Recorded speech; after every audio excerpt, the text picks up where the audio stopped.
setups that we had, we were in this real jailhouse, which is abandoned, but very spooky environment.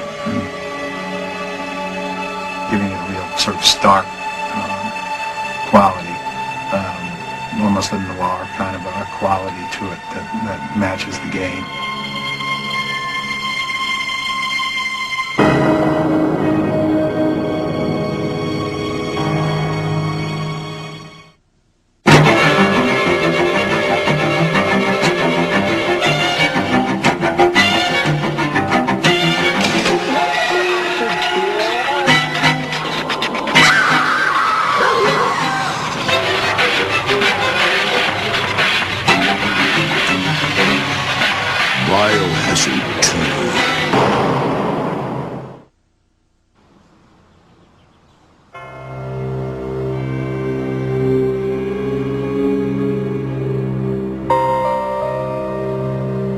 Well, what we were trying to do, this is a commercial for Biohazard 2, but we wanted it to look like a movie, so we basically wanted to produce it very much like a movie instead of like a commercial shoot.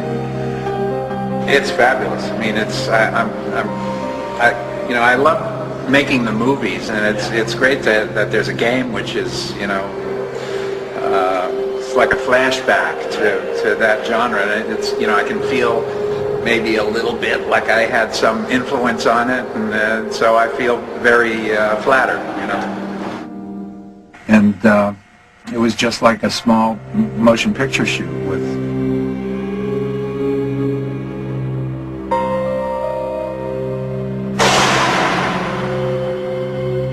extras playing the zombies and a few people that were experienced playing the zombies, and the actors, Brad Renfro and Adriana, have experience. It was like working with a regular cast. Oh wow, yes. Some chick player, badass chick player goes and gets to shoot all these zombies and stuff, and she's just this superhero. So, I mean, for aesthetic, just for a photographic aesthetic. And so Peter and I just talked about keeping it clean and making it look, like old Hollywood almost. And that's pretty much the way. Behind a character, in front of a character, it sometimes gets tricky lighting-wise because you want to keep it spooky, you want to keep it dark, but there's, particularly with any sort of blood effect or anything like that, you have to have enough light there so the audience knows really what's happening, but keep it spooky at the same time.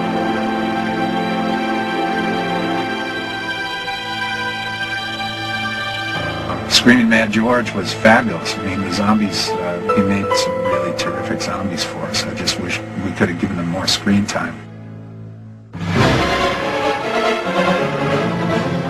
Well, now, zombie is something that is very, in a way, it's so overdone. And I usually tend to do something that is more in a surreal stage. So, and then, trying to make something very different from anybody's done, same genre. But in the sense of zombie, is it very difficult to try to put something very, surrealistic imagery thing going on, because then it really cuts off from the original, point. Right. So, I just thought, okay, well, we should just make the really good zombies. You know what I mean? Instead of trying to do some different thing because they want a zombie and this and that. You're right. So, I just thought, okay, well, we should just make the really good zombies.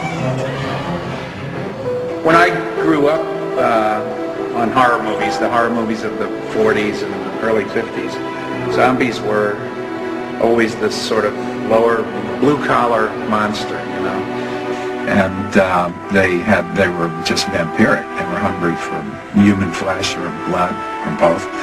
And that's really their only motivation. They're not particularly evil. They just behave the way a herd of animals might behave, or a herd of, hyenas, or that's what you have to watch out for. I mean, they're just driven.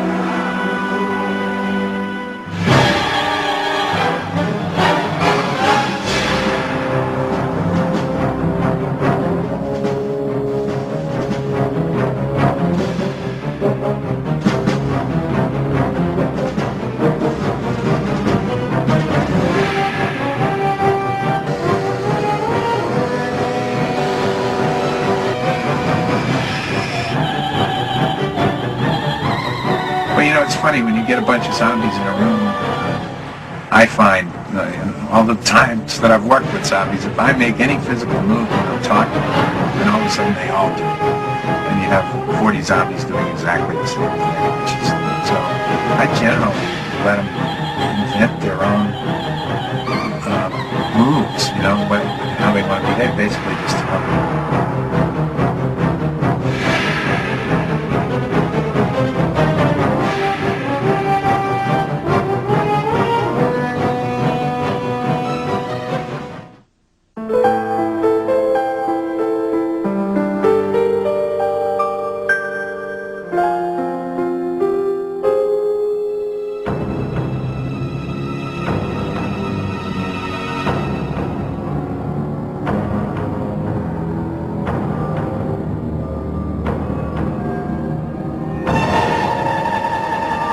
What's that?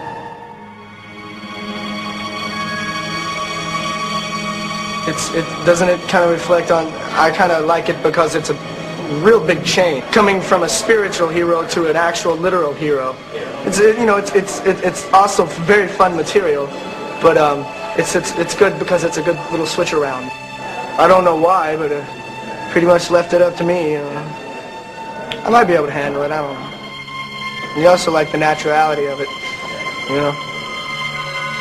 I mean, Brad was interested in the character, and even though it's a very short piece, he was interested in, you know, knowing how to handle the guns.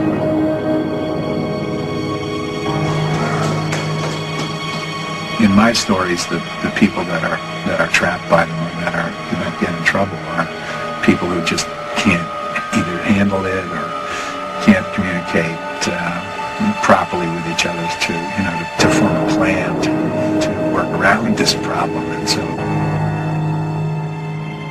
Yeah, we're good. That's all right.